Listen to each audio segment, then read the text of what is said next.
Hello everyone, my name is Lokesh Maheshwari and I'll be taking your spoken English classes in this particular course. Dear friends, as far as my introduction is concerned, I have done engineering and MBA and I have been taking this spoken English IELTS and TOEFL exams classes for last 18 or 19 years. I'm running my own institute of spoken English by the name English Lingua, which is like 18 years old institute. And see, this institute is situated in Kota, Rajasthan, wherein we are taking the offline classes.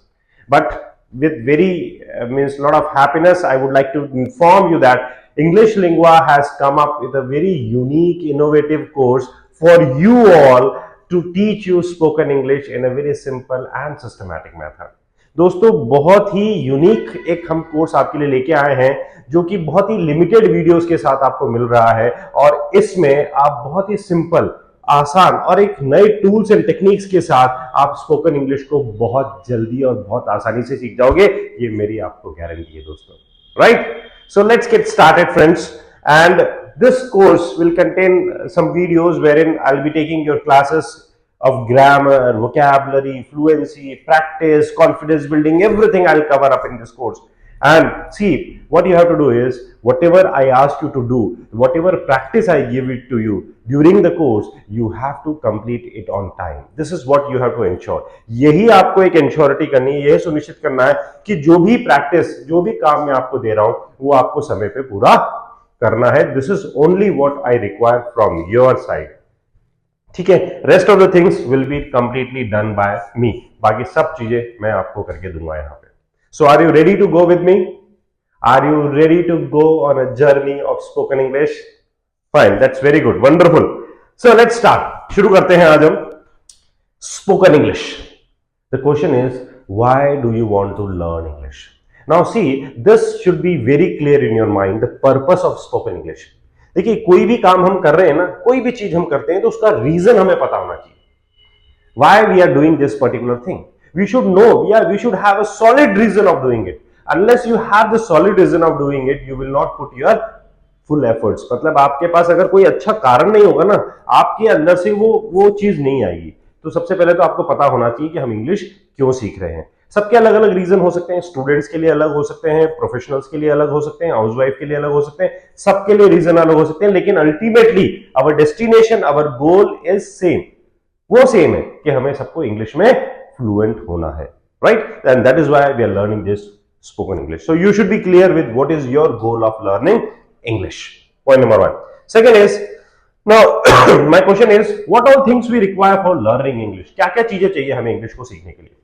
What do you think? आपको क्या लगता है कि अगर हमें English, spoken English सीखना है तो हमें इंग्लिश, स्पोकन इंग्लिश को सीखने के लिए किन किन चीजों की जरूरत है? So maybe like you will come up. सबसे पहला, यस यू आर राइट, सबसे पहला पॉइंट जो आपके दिमाग में आएगा दैट इज ग्रामर. बोले वी रिक्वायर ग्रामर. व्याकरण तो चाहिए ना, इंग्लिश को सेंटेंस कैसे बनाएंगे हम? Right, okay. सेकंड हो सकता है आपके दिमाग में आए वोकैबुलरी. बोले सर शब्दों का मतलब भी तो आना चाहिए, शब्दों के मीनिंग पता होना चाहिए ना. अगर हम सेंटेंस बना रहे हैं तो इसको इंग्लिश में क्या बोलते हैं, इसको इंग्लिश में क्या नहीं बोलते, तो उसका मीनिंग भी हमें पता होना चाहिए. That is vocabulary. And third is fluency. Fluency का मतलब क्या होता है? फ्लुएंसी का मतलब होता है धारा प्रवाह बोलना. धारा प्रवाह मतलब बिना रुके, बिना अटके बोलना. Right, so you may come up with these three things. ये तीन चीजों के साथ आप हो सकता है यहां पे आएंगे कि हमें ये तीन चीजें चाहिए किसी भी लैंग्वेज को बोलने के लिए. Right, grammar, vocabulary and fluency. Is it clear? Okay. So now my next question to you is, do we really require to learn grammar for speaking any language? मतलब हमें क्या किसी भी लैंग्वेज को बोलने के लिए ग्रामर पढ़ना जरूरी है?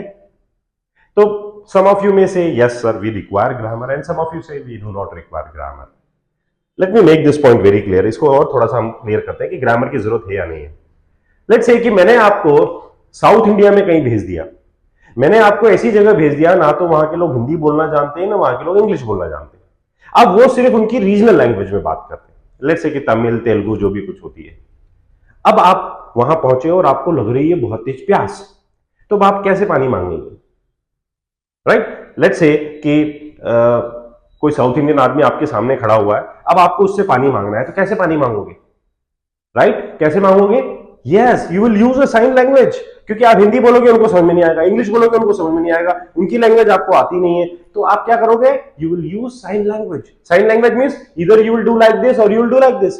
या तो आप ऐसे करेंगे या ऐसे करेंगे, right? The moment you did like this, जैसे ही आपने ऐसे किया, उसने बोला तन्नी तन्नी। अब आपको समझ में कुछ आया नहीं, बट यू सेड कुछ तो मिलेगा, बोले प्यास लग रही है, so he gave you a glass of water. Now you got the point. अब आपको समझ में आ गया कि यार तन्नी मीन्स होता है वाटर। आपने पानी पी लिया और आप चले गए। अगले दिन आपको फिर प्यास लगी, आप फिर उस आदमी के पास गए, अब आप क्या बोलोगे? तन्नी। यू विल से तन्नी। द मोमेंट यू से तन्नी, इमीडिएटली वो आपको क्या बोलेगा? अंगड़ीवा तन्नी। अब वापस समझ में कुछ आया नहीं, बट अगेन आपने अपना सिर हिलाया और उसने वापस से आपको एक गिलास पानी दे दिया।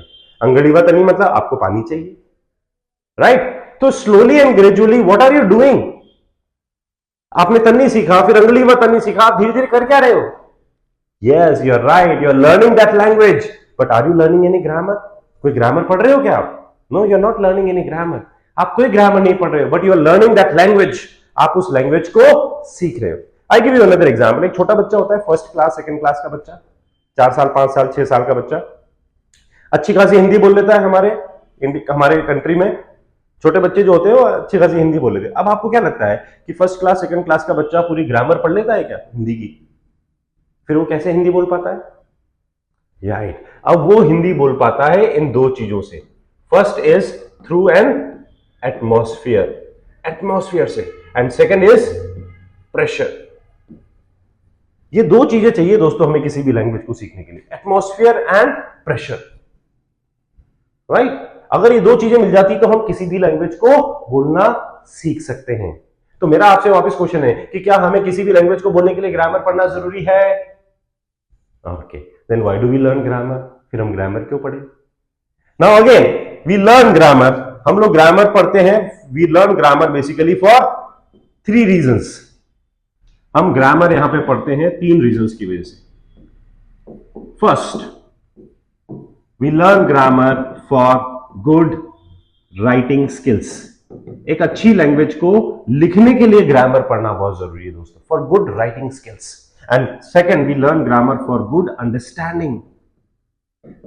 एक अच्छी लैंग्वेज को समझने के लिए ग्रामर पढ़ना बहुत जरूरी है। And third, we learn grammar for good spoken skills. एक अच्छी लैंग्वेज को बोलने के लिए तो ग्रामर पढ़ना बहुत बहुत बहुत जरूरी है। Let me make you more clear. For good writing मतलब एटमॉस्फेयर से आप बोलना सीख सकते हो, लेकिन एटमॉस्फेयर से आप लिखना नहीं सीख सकते। लेट्स से कि अगर आप किसी महाराष्ट्र में चले जाओ तो हो सकता है आप थोड़ी बहुत मराठी बोलना सीख जाओ, 2-4 महीने वहां रहोगे तो थोड़ी मराठी बोलना सीख जाओ, लेकिन आप मराठी लिखना नहीं सीखोगे। So for writing a good language you need to learn the grammar. Point second is understanding. एक अच्छी लैंग्वेज को समझने के लिए भी ग्रामर पढ़ना बहुत जरूरी है। लेट्स से कि कोई आदमी राजस्थान में आके रह रहा है। अब राजस्थान का एटमॉस्फेयर, यहाँ पे सब लोग हिंदी बोलते हैं बेसिकली। अब एक साउथ इंडियन आदमी अगर राजस्थान में आके रह रहा है तो वो थोड़ी बहुत हिंदी बोलना सीख जाएगा। तो जब एक साउथ इंडियन आदमी हिंदी बोलता है तो कैसी हिंदी बोलता है? मैं जाती, तुम मेरा काम करती, वो आती, मतलब ऐसे ही कुछ बोलता है वो। अब वो क्या कर रहा है? वो अपनी बात आपको समझा तो रहा है, पर क्या वो सही हिंदी बोल रहा है? No. So for good understanding, एक अच्छी लैंग्वेज को समझने के लिए भी ग्रामर पढ़ना बहुत जरूरी है। And third, we learn grammar for good spoken skills. देखिए, किसी भी लैंग्वेज को बोलने के लिए तो ग्रामर पढ़ना बहुत बहुत बहुत बहुत बहुत बहुत बहुत बहुत बहुत बहुत जरूरी है। Because you can not cram a language. आप किसी भी लैंग्वेज को रट नहीं सकते हो, याद नहीं कर सकते हो। कितने सेंटेंसेस याद करोगे? अरे ये तो भाषा है, you may have to speak anything any time. आपको कभी भी कुछ भी बोलना पड़ सकता है, तो you have to be conceptually clear, you have to be fundamentally clear. देखिए, unless you are confident about your sentence, you will not be able to speak your language fluently. जब तक आपको ये विश्वास नहीं होगा ना कि जो सेंटेंस मैं बना रहा हूं ये ग्रामेटिकली करेक्ट है, तब तक आप उस लैंग्वेज को फ्लुएंटली नहीं बोल पाएंगे दोस्तों। So for these 3 reasons, for good writing skills, for good understanding and for good spoken skills, we learn grammar. इसलिए हम ग्रामर पढ़ते हैं, right? So अब let me say one thing कि suppose मैंने आपको पूरी ग्रामर पढ़ा दी, अब आप इंग्लिश बोल लोगे? Everything is on your tips, सब कुछ आपके टिप्स पे, do, does, is, am, are, was, were, has, have, can, could, should, would, सब कुछ आपके टिप्स पे है। Now will you be able to speak English fluently? Okay, fine. If yes, then let me say कि अगर मैं आपसे बोलूं, अच्छा एक सेंटेंस बनाइए कि सांप रेंग रहा है, सांप रेंग रहा है।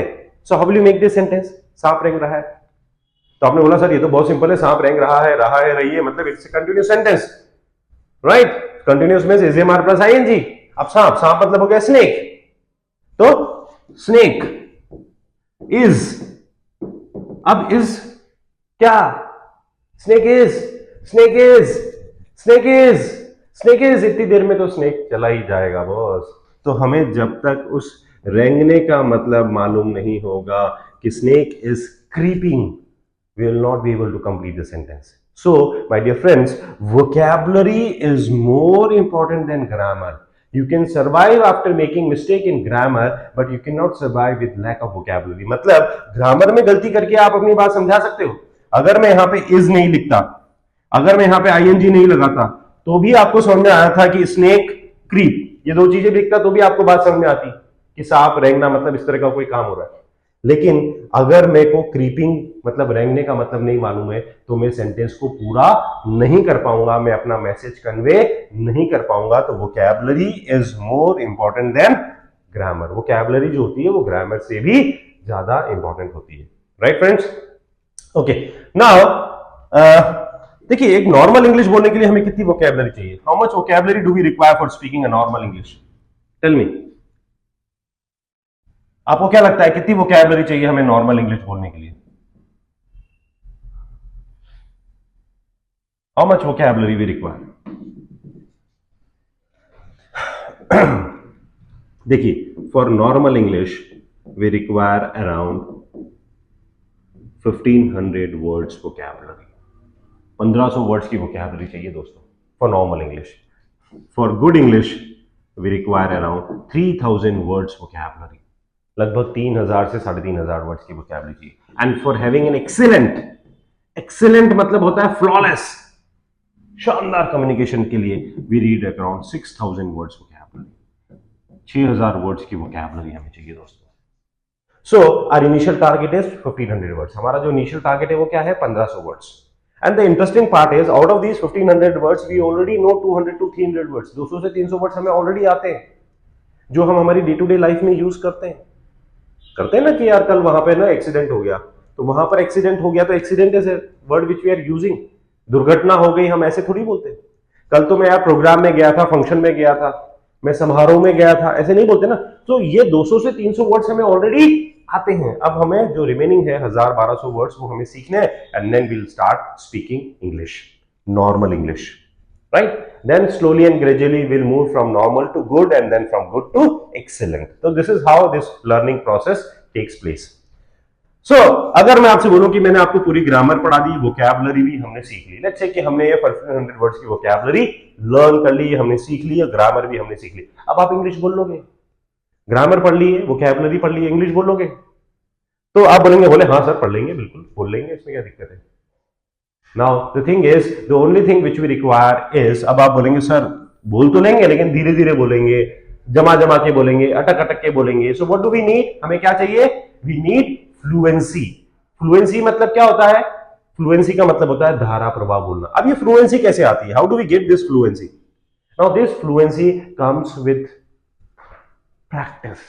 देखिए, जैसे आपने गाड़ी चलाना सीखा होगा ना, आप इमेजिन करिए वो नया नया टाइम जब आपने स्कूटर या बाइक या कार या साइकिल कुछ भी चलाना आपने जब नया नया सीखा था, तो हमें कितना डर लगता था कि हम गिर न जाएं, हम हमारी गाड़ी को कहीं ठोक न दें, या हमारा एक्सीडेंट न हो जाए, हमारे लग न जाए, गाड़ी में नुकसान नहीं हो जाए, सामने वाले को नहीं लग जाए।